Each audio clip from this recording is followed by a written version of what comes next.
Welcome to Rainbow Soul Vodcast, where our Soulstrology comes forward to help you manage your everyday life, with forecasts and deep dives on natal charts and queer perspectives on the planets, transits, and more. A group discussion about upcoming transits with tips on how to read these transits in your own chart. Hollis offers years of wisdom and natal chart knowledge with Bright Hawk's positive perspective and LeKross's inquiry. We offer the complete queer astrology experience. Welcome to Rainbow Soul. Please help us by subscribing, sharing, and commenting and reviewing. You can also learn where else Rainbow Soul is offered on our website at RainbowSoul.show.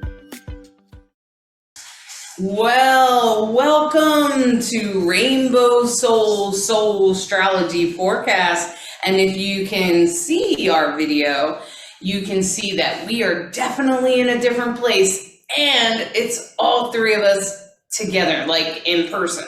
So if you haven't checked out the video, make sure you do check out the video, and there'll be some other cool video going on too about where we are, because we are in, tell us the name of this. It is the Yucayeke Manicato Taino Cultural Center.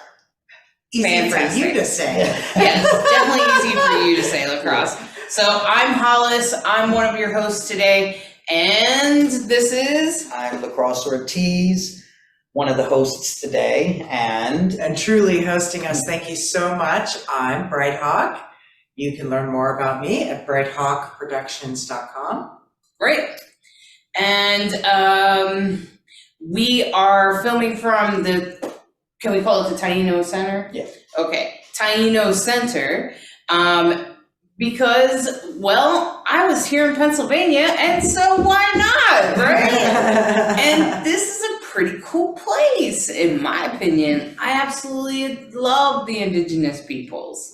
So I hope that you can just embrace this moment, this unusual show from Soulstrology, and enjoy. We're still going to do a forecast and everything for you, but we're just going to have a little different vibe, and I hope you enjoy that vibe. So, Bright Hawk, take us away on a little bit of a rhythm, and I'll do a little meditation, and LeKross can join us.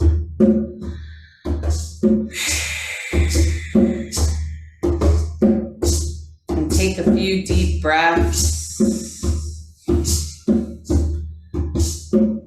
and just allow yourself to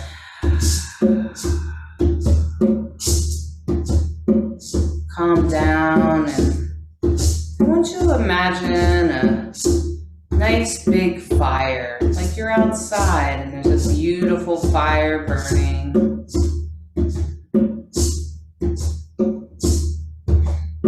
And someone is drumming for us. Take a few deep breaths. And feel your feet on the ground, maybe barefoot, but on safe sandy ground. Maybe you're in Puerto Rico and you're going around the fire, just walking around in a circle, just close enough to be warm, but far enough back that you're not hot. And you take a nice deep breath. And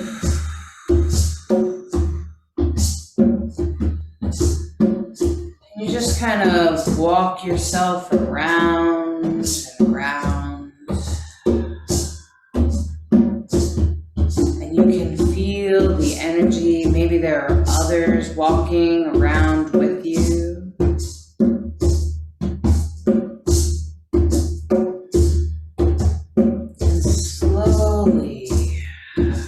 Start to look up a little bit. And as you're looking up, there's a beautiful clear sky. And the moon is shining bright. And you can see the stars.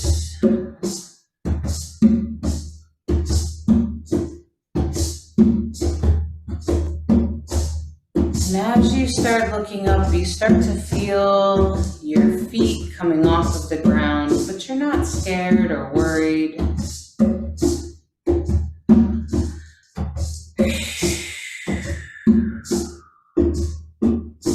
And you spiral upwards. And as you follow the smoke up, you sort of twirl around the smoke, heading toward the stars. And as you come into this beautiful stars, you realize you are headed to the Pleiades. It doesn't matter if you know what that is, it's just a cluster of stars and you just know it. You know in your mind, in your soul, that you are headed to the Pleiades.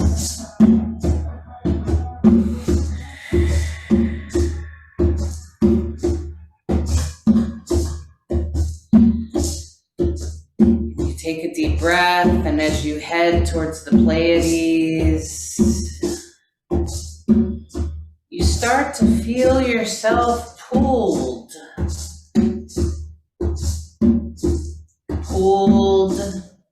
into this huge building. And above it are 13 sisters lined up with a little statue above it, like a little ark. So you walk up the 13 stairs without any effort at all, and 2 open doors open in front of you, and you step into what's commonly known as the Akashic Records. And as you walk in, you begin to look around, and there are shelves and shelves of books. They kind of look like binders, and they have letters on the outside, and they also have years. And as you walk up to one of the shelves that has the letters of your name, you start to see the letters of your name, but the numbers don't exist. It just says ancient. And as you grab a hold of those ancient book and you open it up, it seems to turn itself to a page that has your name at the top.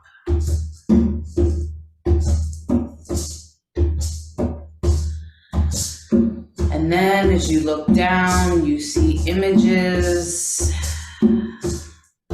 paintings, drawings, maybe even a different language.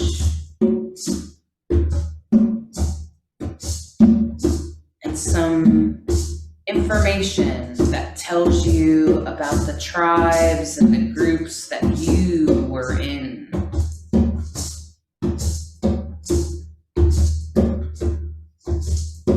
And realizing that this ancient book in your hand has records of your ancient past life.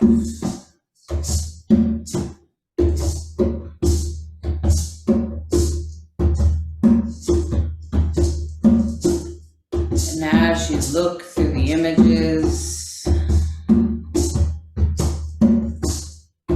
you begin to understand, just knowing in the back of your mind exactly what tribe or what community you are part of, whether it has been named or not.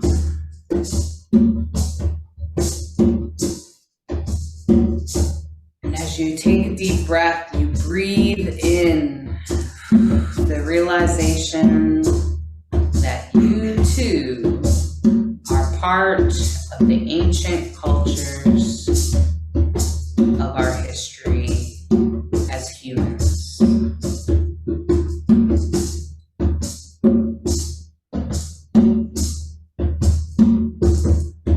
You smile, recognizing that we are all part of the ancient community.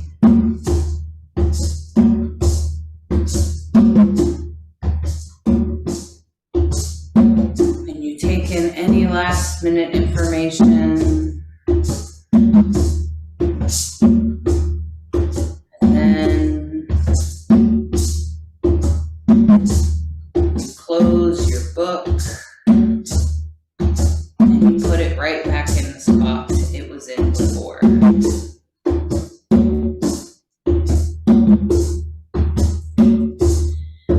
And you recognize that you can come back here to this library at any time to find your connection to any past life.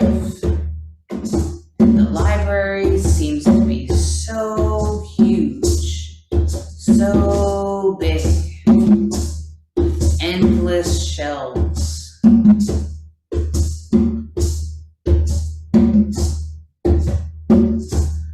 you can feel the draw and the push of you back out the door, even though you want to explore more. And as you start to walk out the double doors, you recognize that you can come back here at any time. And as you step through the double doors, huge double doors close behind you. And as you sort of float down the stairs, you begin to spiral back down the soap, down the smoke. And as you're going down the smoke, spiraling down, down, down, you can begin to see the earth beneath you. And then on the earth emerges the fire that you came from.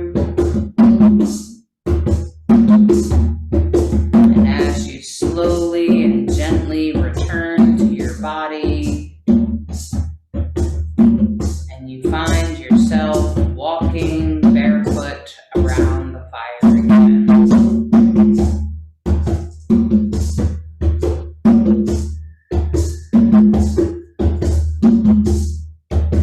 And then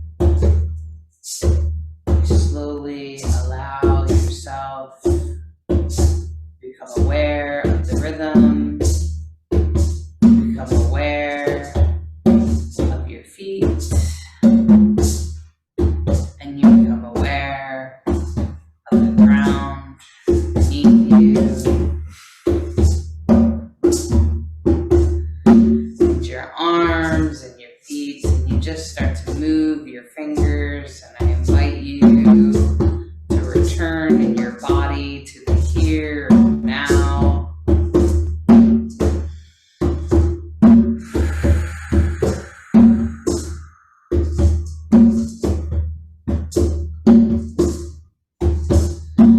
You can open your eyes and return to this beautiful forecast from RainbowSoul.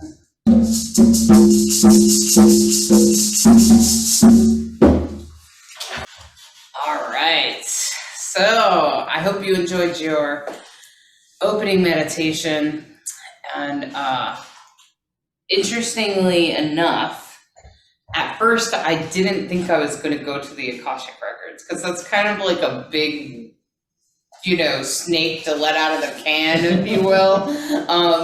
But then I thought, then something just kept pushing me and pushing me and pushing me. I don't know, okay.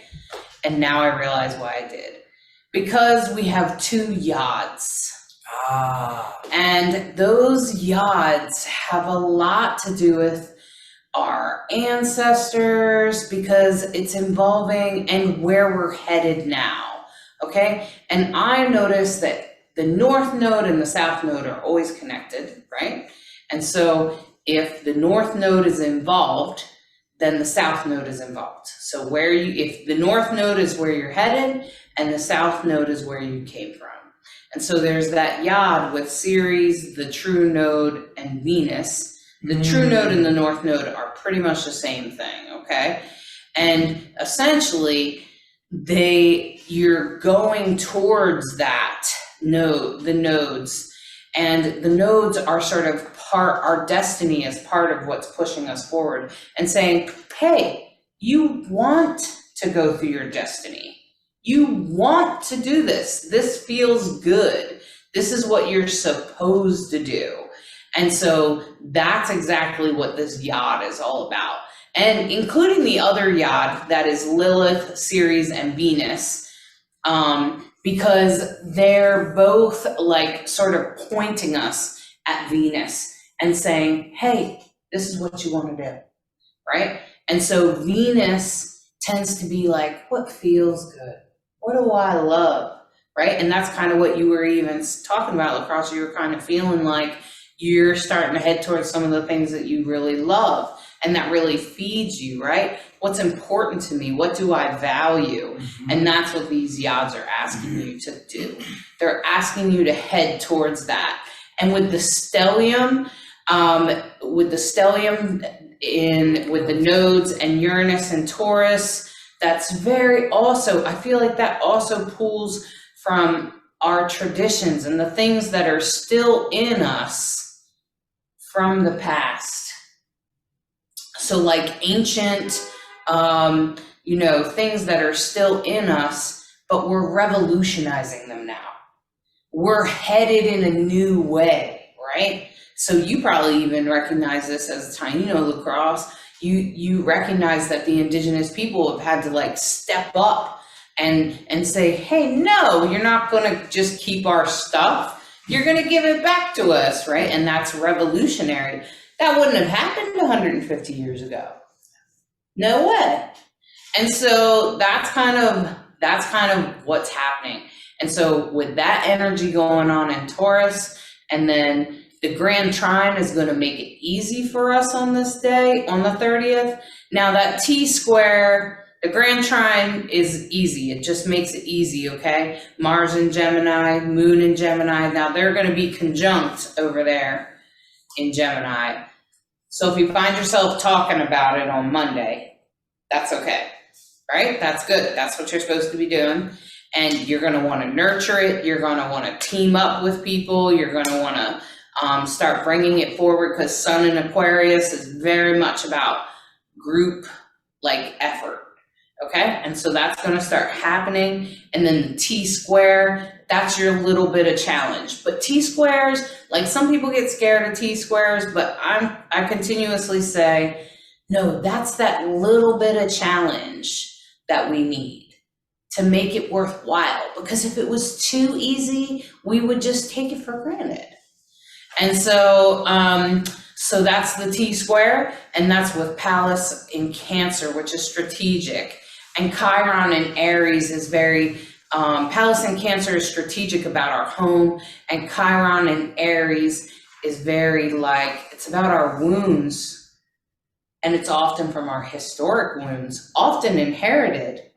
And all of us have it, no matter whether you're a person of color, whether you're indigenous, whether you're white. If you're, white people have wounds, you think I know for a fact that white people are wounded from having slaves, because we enslaved people, we had our own wounds. We were disconnected from what the truth is, which is we are all one and we are all together. And then of course, indigenous people and people of color also had their struggles because of what white people did to them. And so then the wounds are just different, that's all. And we've inherited them over the centuries again and again, and they come all the way down. Believe me, wounds are inherited. And with that T-square, it's going to light it up. It's going to light up your inherited wounds. What came from your mom? What came from your indigenous people? What came from your race or, your culture or whatever you grew up in?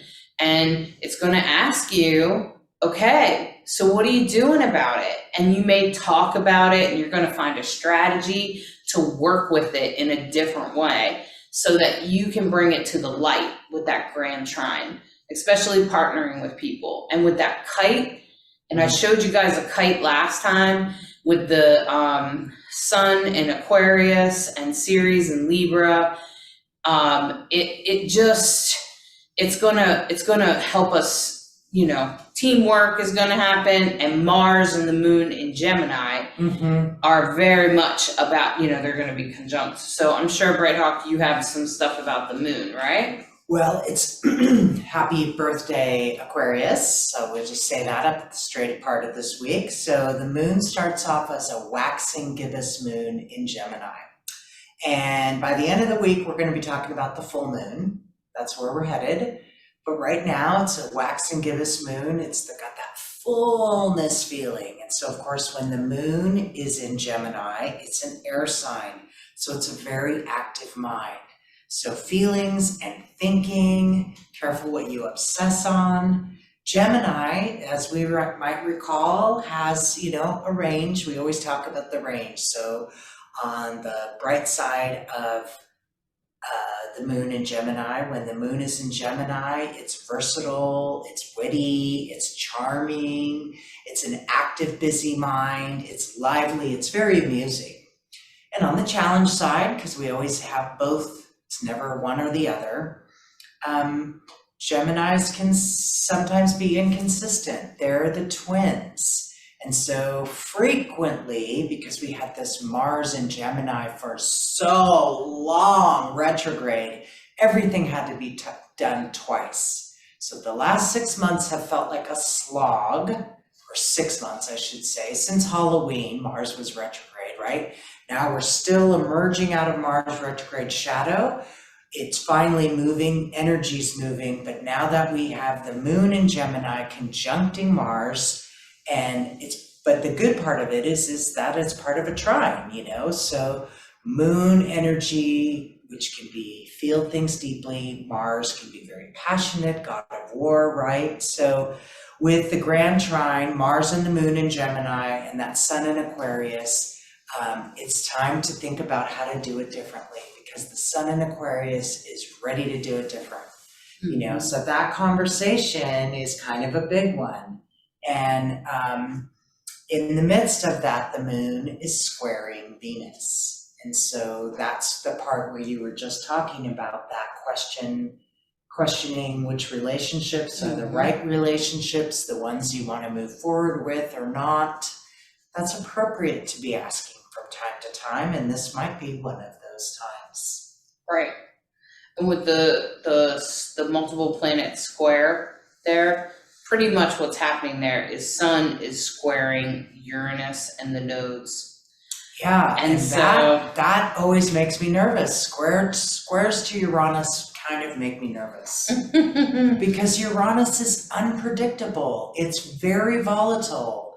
It's very revolutionary. It's very like, whoa, didn't see that coming. Literally. So that kind of like, that's where I came up with the saying, I'm willing to be delightfully surprised. So tell the universe, I'm willing to be delightfully surprised. You can give me delightful surprises. And that helps the universe give you delightful surprises instead of, oh my God, whack. And, so that's, Mondays, I have to say, it's kind of an intense day, but you have a really beautiful, powerful grand trine. You have 2 yods, which are fingers of God, which always means faded energy. Go with the flow. Don't fight the change. Ask, what can I learn from this? Yeah, if you start finding yourself in Taurus energy where you're like, no, digging your heels in, and you don't want things to change, try to embrace the change. And always remember that usually when things change, it gets better on the other side. Like, it might suck for a little while, but then it gets better.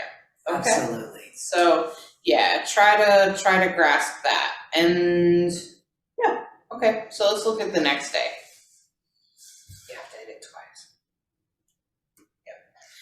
All right. And then, now, this is Tuesday, and it's going to calm down a little bit, but we'll still be aiming towards our destiny, because that yod will still be going on. We'll still be headed toward, we'll still be asking ourselves, what do I value? Is this important to me? Okay, and you know, the nodes of Uranus are still hanging out over in Taurus, so there's a lot of energy going on in Taurus. So you should look at your chart and take a look and see where Taurus is and what house it's in, what piece of the pie is it, and there should be little numbers that mark it somewhere. And then you can just look up, what does the third house mean? And there's plenty of information in Google or whatever that will tell you exactly what it is, okay? And like Taurus in the 7th house, you know, that's gonna be your relationships and things like that. So that's probably gonna be changing, and it'll probably continue from the day before. And the same, that's exactly the sun is still squaring what's going on in Taurus. So there's a lot going on in Taurus, not just because, I mean, Uranus and the nodes have been there a while. So this is not new to you. This is not a new thing. This is something you've felt it kind of brewing in the background, and then snap, something happens, because Uranus starts to go direct, and then the sun squares Uranus in the node. And when the sun squares like that, it's just trying to have a discussion. It's trying to have it's trying to get you to look at it and resolve it, because whatever it is needs to be dealt with. Because like I said, it's been going on for a while, right? Right. So yeah, it's been going on for like probably a couple of years now. So you've probably been thinking about it, and it's slowly brewing up. And now Uranus is saying, change that, would you? If you don't, I will. That's kind of Uranus. Just doesn't give you a choice in the matter. It's you do lightning. it or I do it. And it's kind of lightning. It feels like lightning. So on the moon that day is still going to be a waxing gibbous moon in Gemini, and it's going to be squaring Neptune. And so Neptune is in Pisces. It's been in Pisces for a really long time because Neptune moves really slow. And of course, Neptune is at home in Pisces. And so the conversation, it's a conversation, you know, the moon is in Gemini. So it's thinking and it's talking to Neptune saying, what are your dreams and what are you going to do about it? Mm-hmm. Yeah. Mm-hmm. Now, I'm pretty sure Uranus rules Aquarius, so I was thinking with the sun squaring Aquarius like that. I was looking at that too. The sun in Aquarius squaring Uranus, that means it's going to be that much more intense, if that makes sense. Because because it's a ruler, and Uranus is kind of out there and revolutionary, and that's exactly what Aquarius is. That's very much why it has a lot to do with the LGBTQ community, because Aquarius usually has to do with the collective and often is revolutionary. And then on top of that, you've got Uranus, the ruling planet there, which is also revolutionary and tends to be kind of like that, right? And it can mess with your life. It can, you know, bring lightning into your life, yes, but it could be a good thing, especially if you were prepared for it. If you've been listening to those little things in the back of your mind that go, maybe I should do something about that. Like, so when you hear that, if you're not listening to that, it will eventually smack you. But especially if it's repeated over and over and over again, you need to pay attention to that. If it's an occasional worry, that's different, and that's how you can tell the difference. So like a worry is like, oh my God, this terrible thing might happen. That's not what I'm talking about. Instead, it feels more like, maybe I should have a conversation with my partner, or I've had 20 conversations with my partner and none of them have brought on change. Or maybe I should quit that. Maybe I should slow down my drinking, or maybe I should manage my weight better, or try to exercise more, or something like that, right? And that keeps repeating in your brain, and it's been going on for a couple of years now. If you haven't done it, Uranus is going to say, do it now. It's sort of like saying that. And I think also it may have a little to do also with the collective, because I'm pretty sure it's like a world point or something like that. So Uranus is on a world point. I've heard that. And I'll give Ann Ortley. Ann Ortley is an astrologer. She has terrible queer language, but she's a feminist. She's just an older woman who tends to be very older woman-like.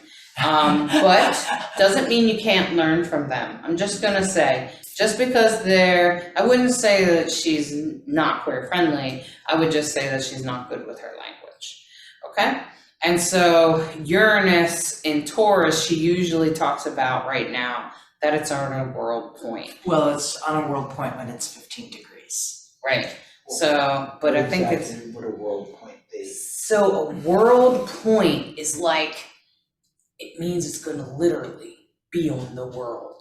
So if someone has a world point, like if they have a planet on the world point in their natal chart, they're famous. Often, okay? And so they become famous, okay? And these are like world points, they're kind of like the pie of the astrology chart, and you can look it up pretty easily, and there's like a little chart shows you what the world points are. It's 15 degrees of fixed signs, because that's Taurus. Right. And it's 0. We've looked it up, and there's cool little charts that have it kind of charted out for you. And so that's what you can look up. If you have planets on there, something about you could be brought to the world or influence the world in somehow. So like a lot of more famous people and stuff like that. The example that she gave is that she did readings for a bunch of actors in Broadway, and when she did the ones, she knew which ones would make it. Like they were just practicing or something, and she knew which ones were gonna make it. Oh, wow. Just by looking at those world points, okay? And so in this, because we're looking at the transits, right? We're looking at the way things are moving day to day here in January. What she's talking about is because it's pretty much on a world point, that it's going to, and I think 1 degree or 2 degrees is the orb. I think it's like 1 degree or 1 or 2 degree orb. Mm-hmm. And so that means if it's 15 degrees, if it's 1 degree or 2 degrees away, it's still within orb, okay? Mm-hmm. And so Uranus on the world point, which just went forward the day we're recording this, and then it will continue to go forward. But the thing is that it's on a world point. And so that means it's going to affect the whole world. That means it's going to be in the news. That means it's going to be something that has to do with the world. And I haven't looked at the news, to be honest, today. I'm not sure I want to. I hear you. So one day at a time. Right. And stay in your lane. There's Right. lots of things going on in the world none of us have any control over. But I did look up some things in the history. I was just curious, and I looked up Uranus. And when Uranus entered Taurus, during that time, we started to see more and more oppression of transgender people. Oh, There was some news stuff like that. wow. I looked up LGBTQ news, and I looked up when Uranus went into Taurus, and I don't remember what the date is right now, but I looked it up, figured out what the date was, and then went back and looked. And during that whole month, and because Uranus is a big planet, So when it moves slowly, so it's not going to just be explosive on one day, it's going to be like several days. And what happened is it moved into there and we started having cuckoo-ness around transgender rights. Yeah. Way back years ago when, and there were some like world events, like, you know, certain countries banned it and made it illegal, and it just got worse from there, and it's just and it's just gone crazy. It's sort of like when transgender people came online. Remember that happened a few years back when we're like, we've always been here, right? But all of a sudden we started registering with the world, right? And people are like, oh, transgender people exist? Oh, well, let's make that illegal, right? Okay. Oh, that's something new. Right, and everybody pretended it's new. We're like, this is not new. that's not new, weirdos. No. And so that's when Uranus entered Taurus. Yeah. And remember what I said is that Taurus is conservative. It does it the way we've always done it. And it stays attached to the old ways sometimes, which can be good because it's very loyal and very strong in that way. Taurus is not likely to backstab you and turn around and all of a sudden change their mind. Not likely, okay? But Uranus and Taurus, Uranus is gonna be revolutionary and up against that conservative energy. That's what we're feeling right now in the transgender community. That's what we feel. That's what the LGBTQ community is feeling. And so it was after gay marriage, but before and when transgender people sort of came online. Wow. Yeah. So I just thought that was interesting. Well, at least it's direct. Right. It felt pretty harsh sometimes when it's retrograde. So at least there's some lovely direct flow energy. And I think I wish I could look it up. I'll look it up maybe later. Is that Uranus actually moves out, I'm pretty sure, in 2025. So if you're transgender and you're wondering when does this end, it'll probably be more like 2025 when we really start to see some real progress as far as that goes. And then it's going to enter into Gemini, which could create a little bit of like head on, but by the time we get out of Gemini, I think we'll be there. I think we'll be in the cooperative. All right, let's talk about February 1st. Wednesday. No, it's just once, sorry. It's just the one time. Okay, so February 1st is almost all of the same stuff with the square. Sun is still squaring Uranus, and there's still, you know, the nodes in Uranus will be in Taurus, like I said, till like 2025. And, well, not the nodes, but Uranus will be there till 2025. It goes retrograde one more time. So just let you know. And the T-square. Yeah, let's talk about that. Well, the series is in Libra. So that's about, you know, connections. That's about mothering. That's about nurturing, right? Okay. And Moon in Cancer. Yeah, it's just moved into Cancer. Right. And of course, when the moon moves into Cancer, it comes home. So there's I'm home. And that's lovely because the moon in Cancer basically is very imaginative. It's of course nurturing and loyal and creative.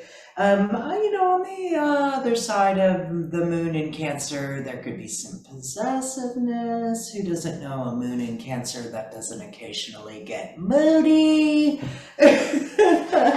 You know, there's a little bit of all of these things in all of us, but the moon in Cancer basically comes home. So the moon being in a conversation with Ceres and that mothering vibe in Libra. So that's a very interesting, you know, and anything in relationship with Jupiter is amplified. Oh boy. So that T-square, I'm curious how that plays out. Yeah, and you're gonna want to pull on your emotions more than anything else. because Libra and Aries are, they're in opposition. So Ceres and Jupiter are in opposition. And so Jupiter is not just about expansion and makes everything bigger. It definitely does. But it's also about like spiritual thinking and forward thinking and sort of like thinking about the new way things could be. And so then if you engage with that moon in Cancer, which is a little bit more about being at home, it's a little bit more about being here in your heart. And if you engage with that energy more, you'll do better on this day. That makes a lot of sense. Because you still got that yod going on. I know, right? So engage with yourself and really check in. Really ask yourself, what really matters to me? Yeah. What are my values? What is important to me?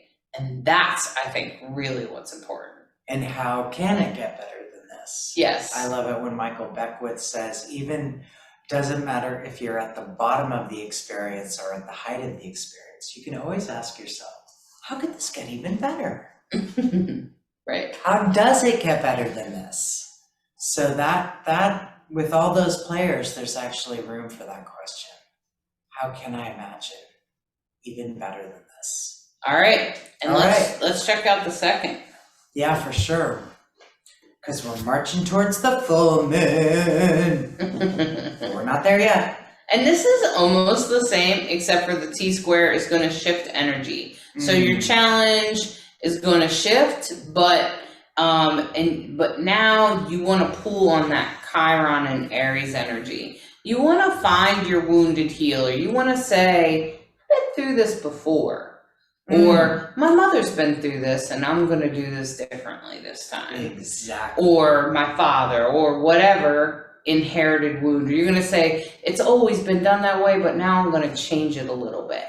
And that energy of being the wounded healer will actually be more appropriate for you than engaging in talking, even if you're feeling a little, with the Mercury in Capricorn, it can make you feel a little bit cold and distant from things.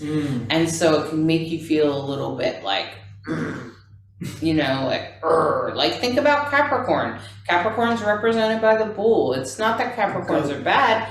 I mean, hell, Capricorns are great at work usually. They're really good at jobs and things like that. But with that Mercury in Capricorn, it can kind of make you feel like, especially because this is involved in a T-square, right? And with that moon in Cancer, that can make you maybe be emotional about it, but emotional in a way that's not really helpful. So instead, engage your wounded healer. Engage the part of you that knows how to deal with this in a better way. Yeah, I think that's wise words right there. And the rest of everything else that's happening has pretty much been going on for the week. So just asking yourself for this whole week, just remember that main question, which is, what is really important to me? What do I value? Because you still got that yod. Yeah, that yod's kind of hanging around. Yeah. Yeah, it's still there. Hello, still here. Right. Yeah. I think All right. Venus is moving kind of slow. Yeah. Are you ready? Yeah, we're good. Okay. Marching on. Next day. Yeah, and it was almost the exact same things. Wow. Almost the exact same things. I was like, oh, Okay. okay. This So is the it's course we're on. Pretty We are much sticking the to same course. thing.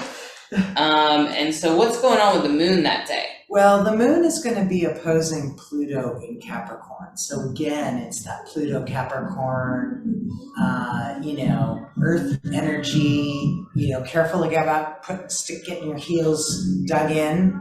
It's, of course, Mercury is also in Capricorn.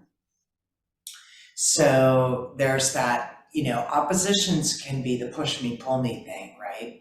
And on the easier, blessed side is explained to us a trine with Vesta. The moon in Cancer trining Vesta. So the moon and Vesta are trined. Yeah. So Vesta is really about our spiritual passions.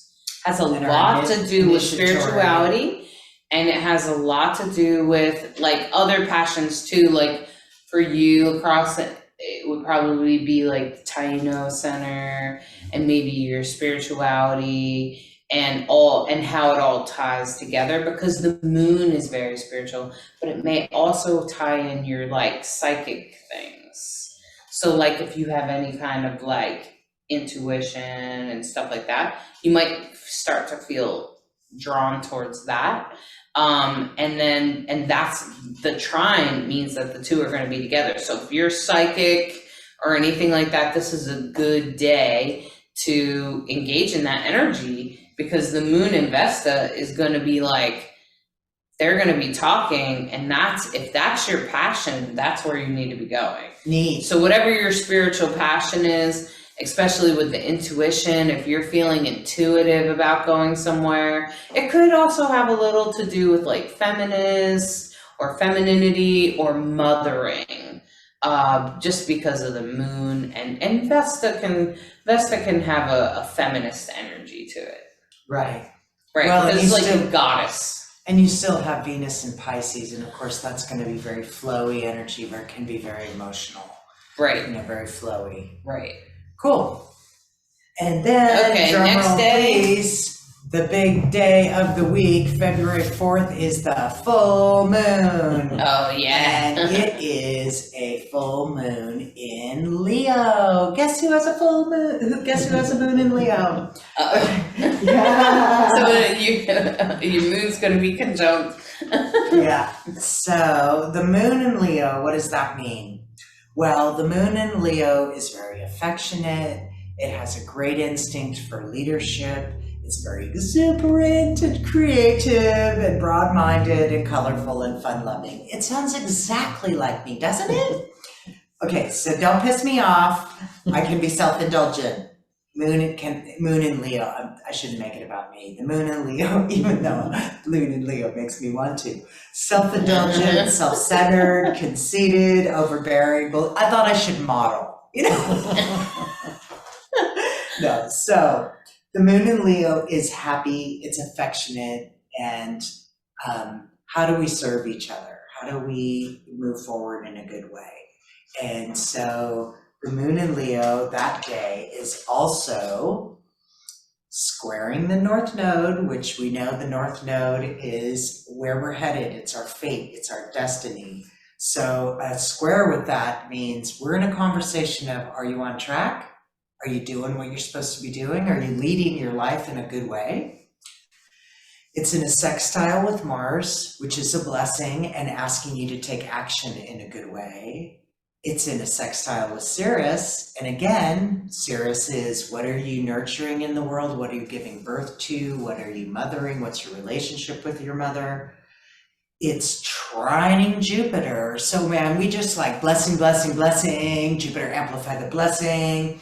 And Jupiter and Juno right now are traveling together. So it's a really sweet conversation of, hey, how's it going? Yeah, supporting each other. And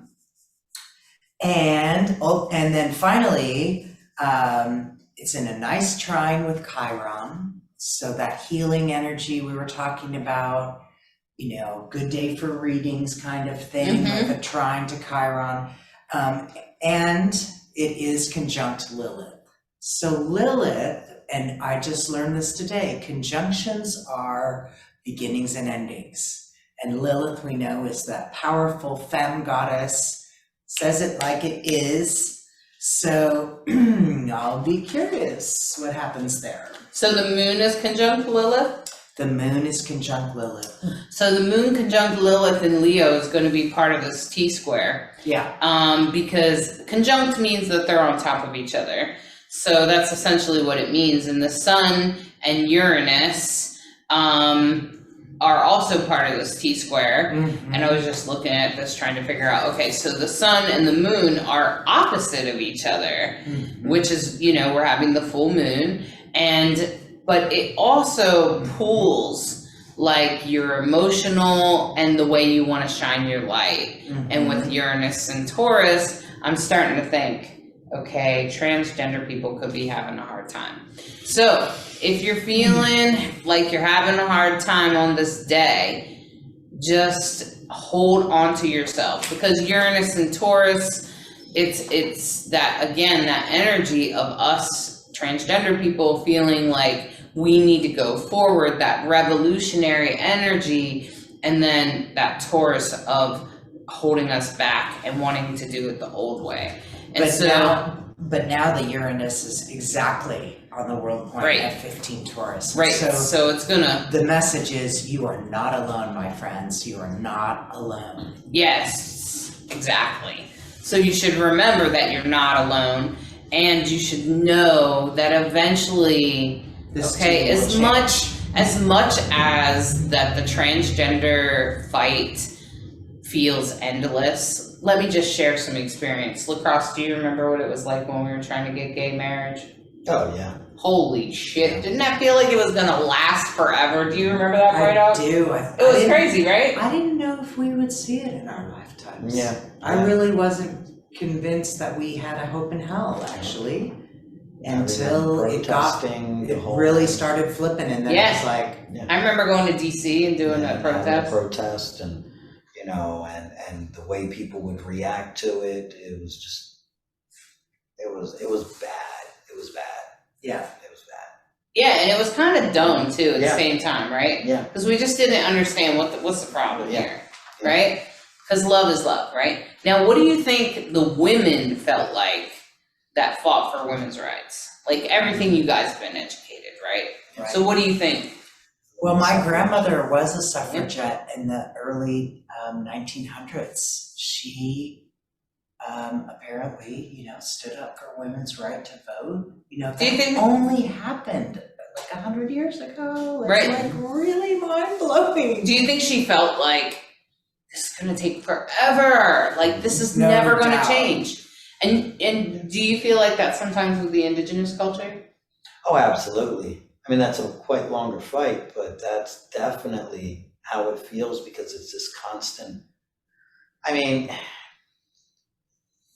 when you combine the two, the LGBTQ plus the indigenous, even within there's so much struggle and trying to get acknowledgement even within the indigenous tribes as ourselves, as being transgender people, as a sacred people. So it's just, it doesn't matter where you go. It's like this constant battle of like, oh my God, it's going to take forever for people to just realize we're just like everybody else. We just want to use the bathroom. We just want to be at peace, just like everybody else. And it does feel like it's this long haul. And being indigenous, same thing. Even within the Taino, we won't be recognized. We won't be recognized because we don't have a certain amount of blood quantum, or if we're extinct and the government won't recognize, and then you got to fight to just get them to acknowledge that you exist. Jeez. Then you finally get acknowledged that you exist, but you don't get any rights. So If this is gonna cost us money, Yeah. I can't accept so anything. see, it's that never ending. Jeez, like that, yeah. And it feels that way, no matter which direction you come from. And I bet it feels felt that way in the 70s to Oh, the yeah. indigenous cultures before Two-Spirit came in the 80s, because indigenous tribes have been struggling for a long time, and of course they've come from being almost completely destroyed to now trying to reclaim their culture and come back. And so what I noticed is that in the 80s they created the Two-Spirit community. And so in the 80s, they created, all of the tribes said, no, we've had queers, and all of the tribes' elders even said, oh no, we've always celebrated our Two-Spirit people. And they just came up with a word that worked for all the tribes, which is Two-Spirit, and that completely encompasses all of the LGBTQ culture.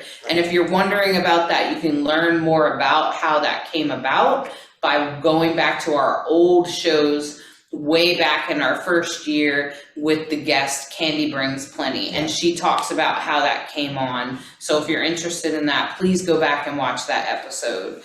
And the thing is that probably felt the same way to the indigenous people in the 70s. Yeah. No doubt. You know, I mean, you might have been too young to really understand, you know, but I'm sure it felt that way to them. And so my point always is, we're all part of this revolution. Right. As hard and as impossible as it feels, we are part of moving forward. We are part of making the world more loving, inclusive, and more celebratory. And I understand that sometimes the world feels worse as we go, but that's just because, have you ever had to change something? Have you ever changed a habit? Often, or have you ever just changed a job or your daily routine, right? Like, you're doing it for a while, you're doing this one thing for a long while and you get used to it, and then it's time to change. And for like a week, you'll wake up wrong time, or you'll forget to set your alarm, or you'll struggle getting out the door, right? Oh shit, I forgot and you're running back in, right? Okay, and that kind of thing happens because change is hard. And that's what we're feeling in our world today. Change is hard. And people have to learn to adjust. And so, my friend, if you are LGBTQ or an ally, you are part of that pushing forward. You are part of that revolution. You are part of making things a better place. If you help stand up for people of color, if you help lift up people of color or indigenous people, or any person that is less heard, maybe people with disabilities or people living in wheelchairs and things like that. If you're helping those people, then you are part of the revolution, because in the future, we will all be equal, but it's just a matter of getting there. And so you have to back up, and instead of seeing your little life and the struggles that you have, recognize that these little struggles that you're dealing with, your gender identity, your queerness, however it comes out for you, and whatever you're struggling with, your trauma, whatever it is, emotional, mental health, right? All of those things, those are all part of the revolution. And so those little struggles, if you learn to deal with them, then maybe you might be an example to the other people around you that might also learn something from you. Even if just one other person learns, if everybody did that, man, the world would be a better place. For sure. So just grab your shit, and go forward with it. I read a great quote on Facebook, and I redid it.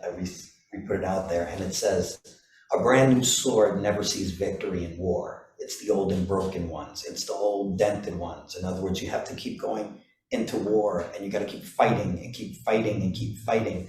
And you're going to get bent up and dented, but that's how you win a war. It's by going back, and you just don't give up.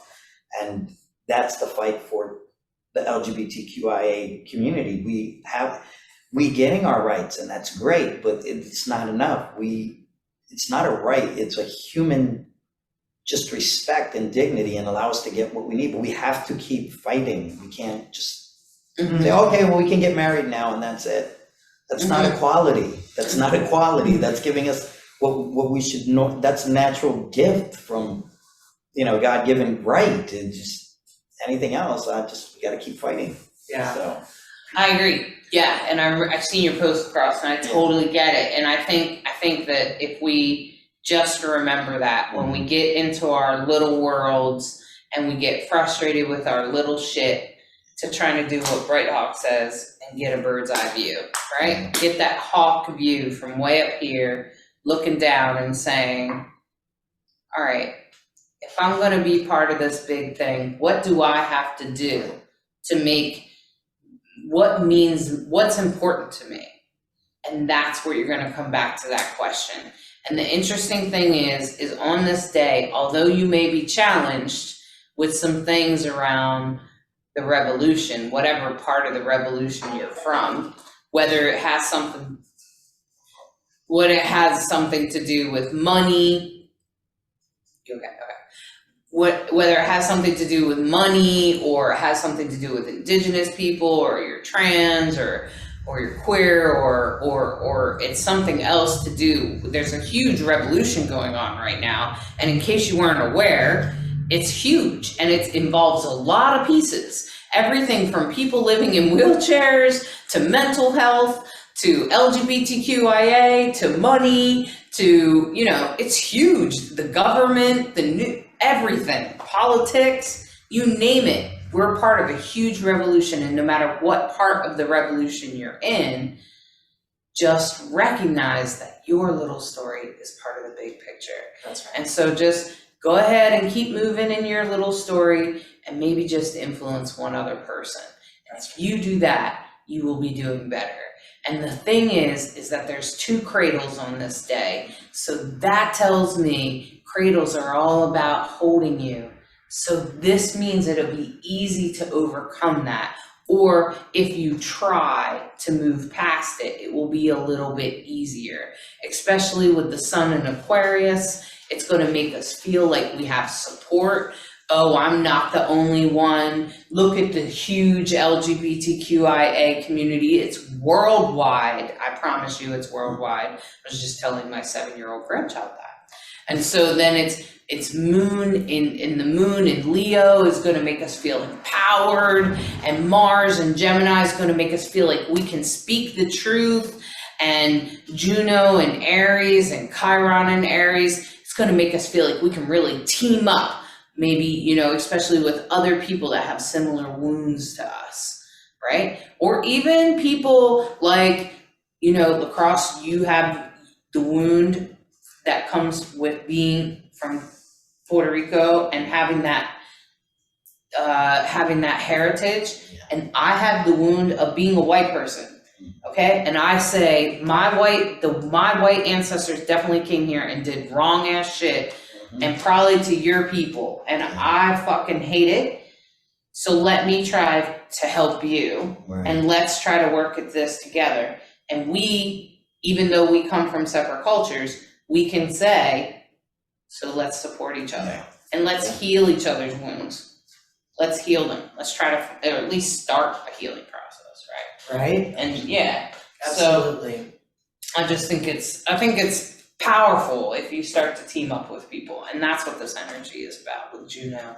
Yeah, for sure. Yeah, all right, so let's go to the next day. One more day, June 5th. I'm sorry, February 5th. Hey, I'm wishing it's summer over here. I'm ready for summer. Okay. Well, the moon's still in Leo, and that T-square is still going on with Uranus.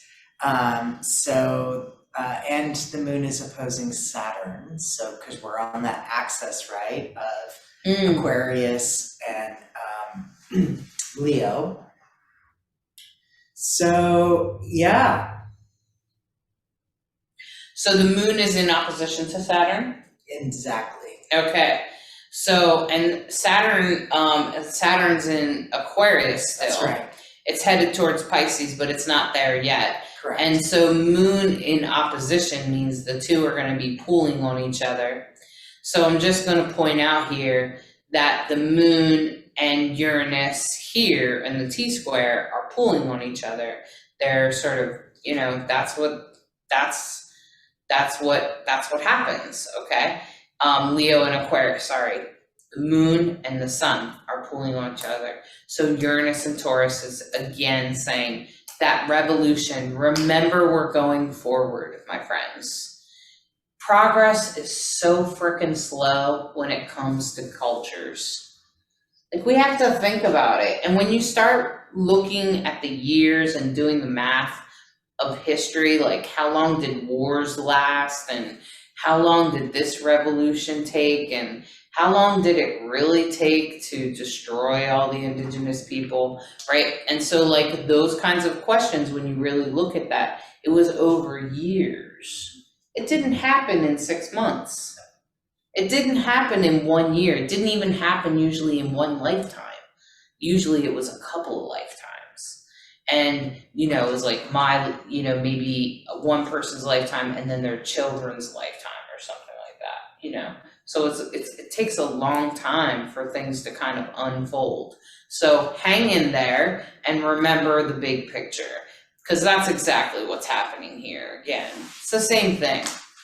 It's pretty much the same energy. So I think the most intense day is Monday. January 30th.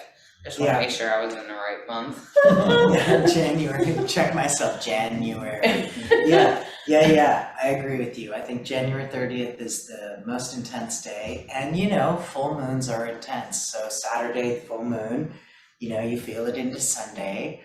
We've told you before that if you have a choice, never schedule any kind of medical procedure like a surgery. If you have a choice, never schedule on a full moon. It just is a bad idea. All I can think about is the chaos that happens in hospitals. In emergency on a full rooms moon. on a full moon, it's like, you want to be there? No, you don't. No, you don't. No, you don't. If you have a choice, we always say in astrology, you live your life. But if you can read the weather forecast, you know when to pack for shorts and a tank top versus when to pack your umbrella and galoshes. Those are two different days, and you know that's what we try to help with Rainbow Soul. And you know what? With this trip here, I had a choice which week I booked, what week I was coming. And I was like, I don't want to go during, I don't think I want to go during Christmas. The retrograde And energy. I'm not sure I want to go right after New Year's, and Mercury is still being retrograde. Well, the day Mercury comes out of retrograde, it's like the latest I could go. And so I just said, okay, let's do that. But it made sense. It made sense, because if I had flown a week ago or a week before, Or even we two- would have been so screwed. You would have been stuck at an airport somewhere. So many Where different would ways. be- We were at all the last month, basically, we kept saying, oh, I'm so glad we're not flying this week.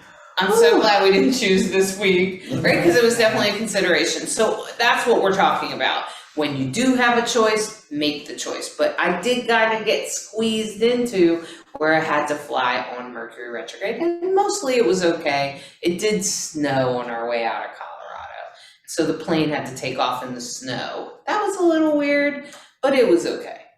So, Yeah, miraculously, we stayed on time mostly. And that was really something. we were just an hour or so delayed. Yeah, like half hour delayed. All right. So I'm gonna pull these cards. I'm reading from a different deck today. This is a Spiral Tarot. Thanks for making a little table for me, right now. And this is the Spiral Tarot,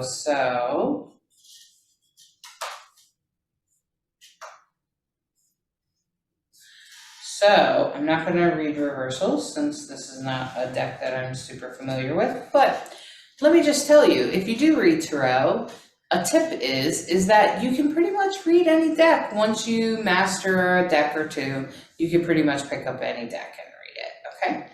So, you might hold these? Great. So, the first card is the Tower card. And I'm gonna bring You it up. sit and I'll bring it up. Okay, so the Tower card is pretty much about things falling apart. I mean, that's pretty much what's going on, right? In almost any deck, the Tower card means the same thing. And so this is in reference to the past. So I wouldn't be surprised if something happens on like January 29th, January 30th, if you're watching this on the 30th, or it's happening just before, or something like that, okay? And things have started feeling like they're falling apart. And that's the interesting thing about the Tower card, is that although it feels like it's falling apart, it's actually not. It's actually just tearing things down to make room for the new. So just keep that in mind. Always remember that when shit falls apart, it's just because Spirit wants you to push a little bit harder. So this is about our history of the things falling apart, okay? And so that's the Tower card. And so it's reminding you of things that have just fallen apart. And our next card is the Ten of Cups. which is very much about celebration and also about things coming to fruition, especially emotional things. And so this makes me think of like, ha ha, we did it. And so this is in the here and now. This is like, we have done it. And it could also have a lot to do with commitments because it's 10 of Cups. So it could have a lot to do with like marriages or commitments or teamwork or things like that. So then the 10 of Cups sort of applies that, okay? And the next card is the 5 of Wands, which going forward means there could be some more push and pull. There could be some more conflict. But that's okay, because we remember that on the other side of conflict is always the light, right? That's what we just witnessed. The Tower, something falling apart, and then we got to the light, and now we're back to more conflict again. Because that's pretty much how life is. There's conflict, and then there's light, and then there's conflict, and then there's light. Sometimes it feels like the conflict will never end, but mostly just because it sucks. Okay? And Pretty much. Did you ever notice how like the light, you're like, damn man, that was only like 30 seconds of light. Come on, right? But that's not true if you really looked at it, it really unfolded, and it was about even, actually. So things falling apart, and then things will, in this moment, during this reading, things are probably starting to be celebratory. Maybe we've made some progress in something. And then just be prepared for a little bit more conflict, but remember, there will always be light on the other side. All right, my friends. So thank you so much for listening to RainbowSoul Soul Astrology. And thank you for hosting us in your totally awesome Puerto Rican Cultural Center. It's the coolest thing. I keep spacing out at the art because there's so many beautiful masks and ceremonial things to look at, and getting a chance to play the drums. It's been a while since I played congas. Djembe is my thing, but always love the drums, and thank you so much for hosting us. Thank you for coming all the way down here. I mean, this is a long haul. Yeah, from Colorado. Yeah. But, yeah, and so the best part about this is that you can watch on our channel. So whether you watch us on Facebook or YouTube or on Spotify or wherever you watch us, if you're watching the video, we'll also try to make it into a podcast too, so that you can listen. But I think it would be cooler to see, because there's a lot of cool artwork. If you can see behind me, there's like a cool woman behind me that's kind of running into the stars, which I thought was kind of fun. Yeah. And do you want to tell us anything about this artwork behind us? The artwork is done by Miguel Sage. He's an artist. Basically, it's a matriarchal society, as most matrifocal, as most indigenous tribes are. This is Atabe, which is the earth avatar.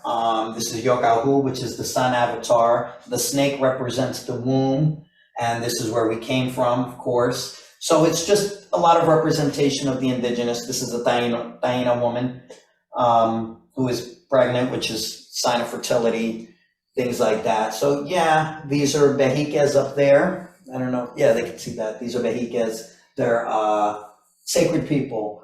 What's interesting about them is they have both genitalia. Some of our bejiques. Isn't that interesting? And some of the artifacts and statues that they found, they had both male and female parts. Interesting. Which is symbolic of the two-spirit, because they were the sacred, they were the medicine people, they were the ones who brought the children, did the medicine, spiritual, guided people to the other side. They pretty much did everything. They were the most sacred in the tribe.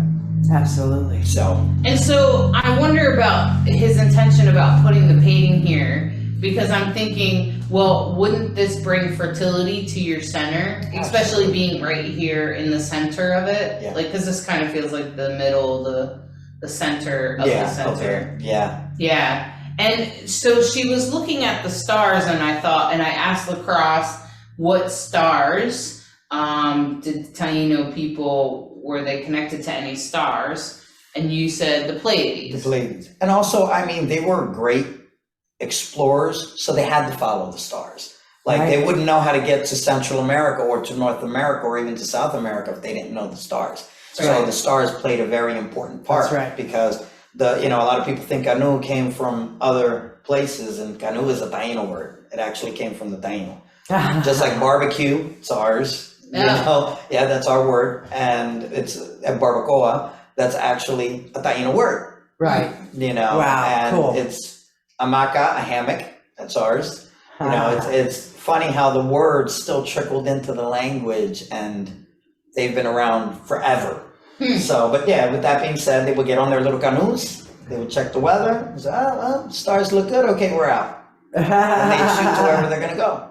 That's So, cool. Yeah, waiting for a do you, sextet. do you know if the Taino people believed in a past life and things like that? I don't know, but I do think they did because of how they buried the way that they came into the world. And when they would be buried, they put them back in fetal position to put them back in the womb, Oh, kind of wow. recycle them around. Wow. You see, so they would get buried underneath, and then a piece of them would be in the house, so that way they would hang in gourds like those. In the house, and then you'd still have a piece of their spirit there. Wow. So, but yeah, then we believed in hupias. Hupias are the soul, and then you go back to Atabe and kind of recycle and come back. right. And you go back to the mother and come back. So I don't know if they believed in so much reincarnation, but they do believe in basically go back to the mother. Yeah.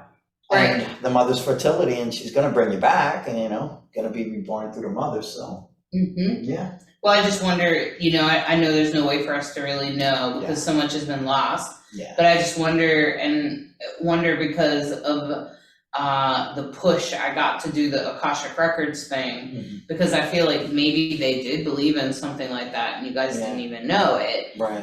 Because the Akashic Records idea came from the Egyptian people. And so it's very possible that the Taino people also had something very similar and you just lost that bit of information. Yeah, there's a lot. There's very little we have. And whatever is written, how do you say? They were written by friars and Christians. So Right. they're gonna have their warped idea of what the story was. So if we're sitting here talking about Yokahu or Atabe, those pagan, heathen, whatever sinners believed in this, because they didn't believe in also so much deities, they believed in avatars. They were all representations of one energy. So this is Atabe, the moon is Maroya, that's Atabe. This is Atabe's sun, which makes it Atabe. It's everything is all interconnected. Back to the sun and the earth. So, but they thought that they were worshiping gods, and they didn't worship gods. They just worshipped essences. If you see the ceiba tree is sacred. Yep. It's not about worshiping; it's respecting it. Honoring it. Mhm. But they put the word worshiping. So, Yeah, because they didn't have any better way to describe right. what it That's was. how I they guess. see it. Yeah. And I think most indigenous cultures felt that way. Yeah. I think most were just like, well, these are just representations to help us understand, to help humans understand. Well, great spirit. Yeah. The turtle mother, you think of all of it. It's these are stories, and this is our way, but is it no different than God? It's people's way of this is all they can put into words. So there's a God.